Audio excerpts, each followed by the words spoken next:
Okay, let's start. Eman, please read number 1. Hello po? Yeah, please read number 1. What number do we multiply 0.75 to make it a whole number? A, 100, B, 10, C, 0.1, D, 0.01. Anong sagot mo? D. Really? Oh, dapat whole number. So 0.75, yes? A. A. So times 100 equals 75. We will just move the decimal point 2 places to the right. Okay? So the correct answer is A. Okay? Next, number 2. Please read Yixing. Compare 8.581 blank 8.5809. A greater than, B less than, C equal, D cannot be determined.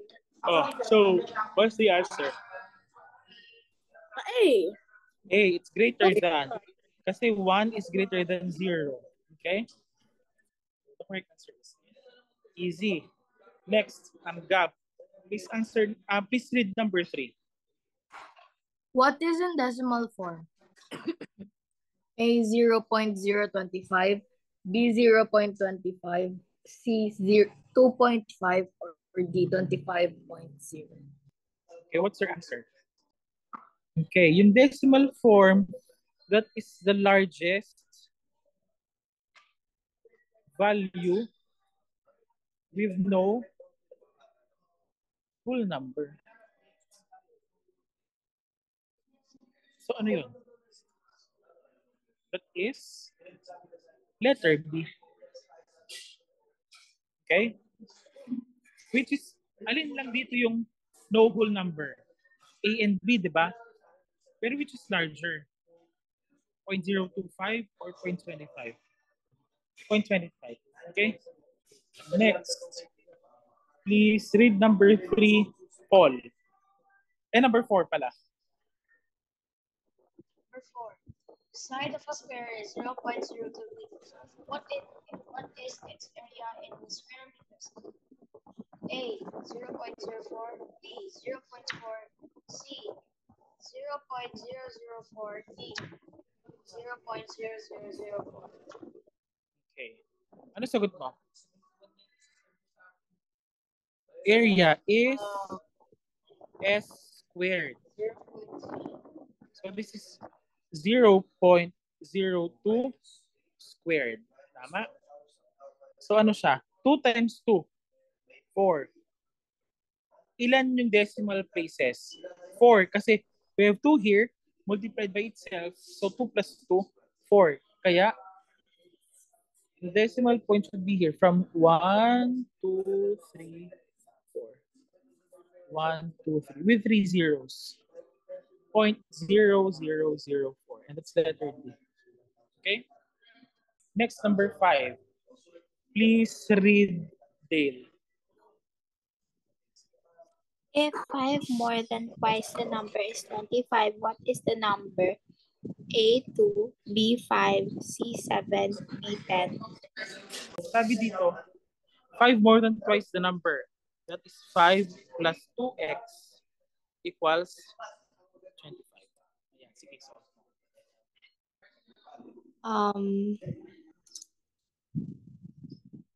A po. Okay, o, sino natin. 2x equals 25 minus 5. Kasi ito nilipat natin.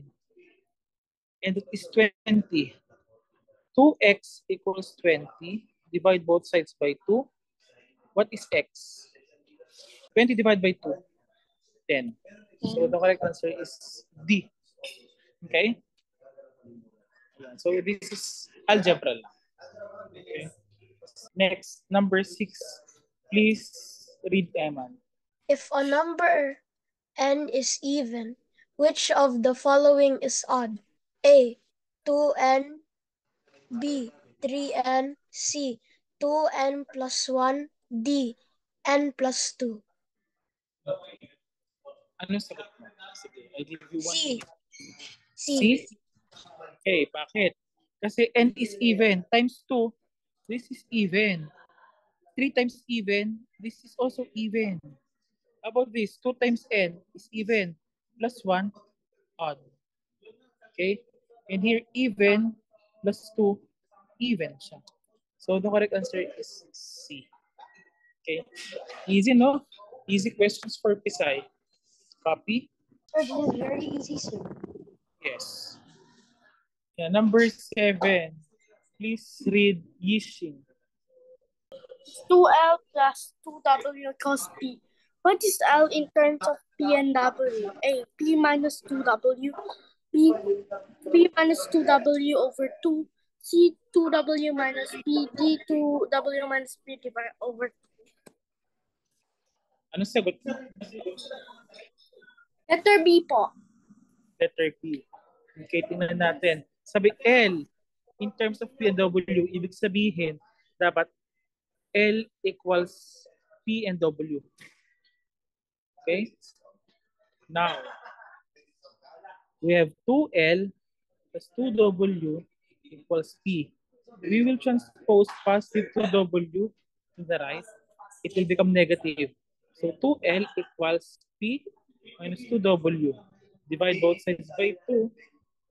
So we have L is equal to P minus 2W all over 2. And that's letter B. Okay? And number 8. Please read gap. If 0.4141 is multiplied by 10, and the product is diminished by 4,000, then the result is A, 0.141, B, 141, C, 414, or D, 4,141. Ayan. Sige, sagutan mo 1 minute. Then tell me your answer. B po. Okay. Yeah, so yung 0.4141 times 10 to the 4th, that is 0.4141. Ang 10 to the 4th ay 1, 2, 3, 4. Okay? So ito ay, i-move lang natin 1, 2, 3, 4. 41, 41. Minus 4,000. That's 141. Okay? So letter D. Nakuha? Next. Number 9. Please read Paul. Sir, number 9. How many 0.5s are there in 25.5? A, 25, B, 26, C, 51, D, 252. Sir, Yes. 51 po, sir. Ano? 51. 51. Sige, here. How many 0.5 are there in 25.5? So that is 25.5 over 0.5. Move natin to. So we have 255 over 5. 25 divided by 5 is 5 and 5. Parang colorful. 25 divided by 5 is 5. Then 5 divided by 5 is 1. Okay?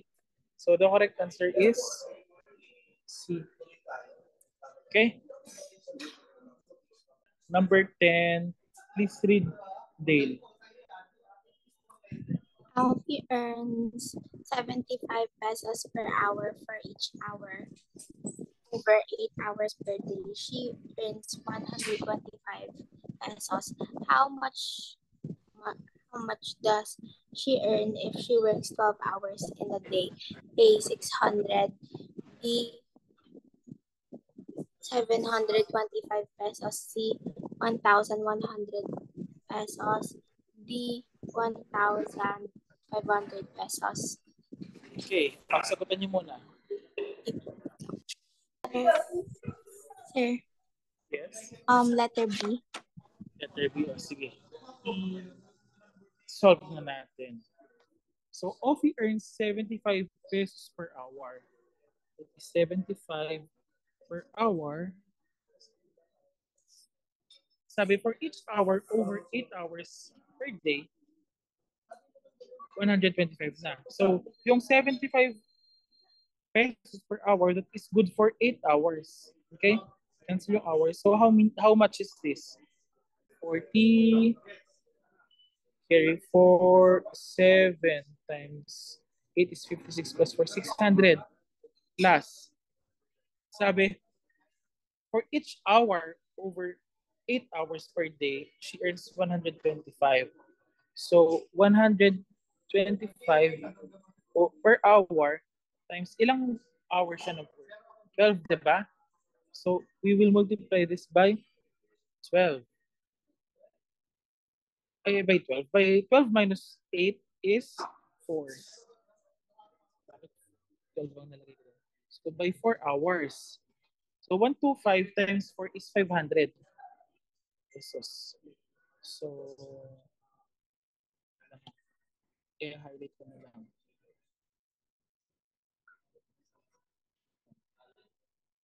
So, magkano yung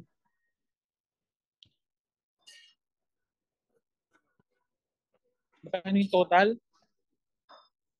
600 plus 500. That is 1,100. Okay? Ayan, next, number 10. Please read, Eman. Number 10 or 11? Number 11 pala. Which of the following is equivalent to 5%? A, 0.005, B, 0.05, C, 0.5, D, 5. Ano sagot mo? B. Okay. So, 5% is equal to 5 over 100. Nasaan yung decimal places? Ay, decimal point nila dito at saka dito, di ba? Dapat yung denominator should be 1. So, 1, 2. Also in the numerator, 1. Yeah, this is 0.05. It's letter B. Okay? Next, number 12. Yixing, please read. 1/5 of the trees have yellow flowers. There are 1,500 trees. How many trees have flowers which are not yellow in any color? A, 300, B, 600, C, 1,000, D, 1,200.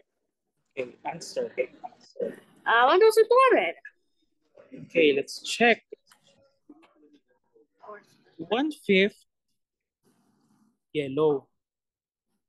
Ibig sabihin, yung not yellow ay what part? 4 4/5. Tama. Times 1,500 equals 5 divided by 5, 1. 15 divided by 5 is 3. That's 300. Times 4, 1,200. And that's letter D. Okay? Then Gab, please read number 13. The ratio of two numbers is 14, 5. If the smaller is 35, what is the bigger number? A, 68, B, 98, C, 106, or D, 196? Answer. B po, sir. B. Okay, sagutin natin. B po. Ayan. So, ratio of two numbers is 14:5. Ngayon, the smaller number is 35. So, dito, 35. So, 35 divided by 5 is 7. Now, 7 times 14 is 8 to 98. So, the correct answer is letter B. Okay? Next, number 14. Please read all. If seawater contains 4% salt, how many kilograms of seawater are needed to produce 48 kilograms of salt? A, 144, B, 1,000, C, 1,200, D, 1,440. So, sabi, There are 4 kilograms of salt in 100 kilograms ng seawater. Tama? Ngayon, 48 kilograms of salt daw yung kailangan. So, 48 divided by 4 is 1, 4, 8, 2, 8, 0. So, 12. Tama? Multiply natin to sa 12 over 12 so that we will have 48 kilograms salt. Ngayon, gaano karami yung seawater? 12 times 100 is 1,200 kilograms seawater. Okay? Last item. Please read number 15, Dale. A tree casts a shadow of 9 meters at the same time that a vertical pole 15-meter high casts a shadow of 6 meters. How high is the tree in meters? A, 2.25, B, 10, C, 22.5, B, 36. Okay, ayan. So sabi, yung daw tree of height, hindi natin alam ano yung shadow. 9 meters. Dapat equal siya or proportional siya dun sa vertical pole na 15 meters na ang shadow ay 6 meters. Okay? Now, we cross multiply. 6x equals 9 times 15. Okay? We divide both sides by 6. 9 divided by 3 is 3. 6 divided by 3 is 2. So we have x is equal to 3 times 15 is 45 over 2 or 22.5.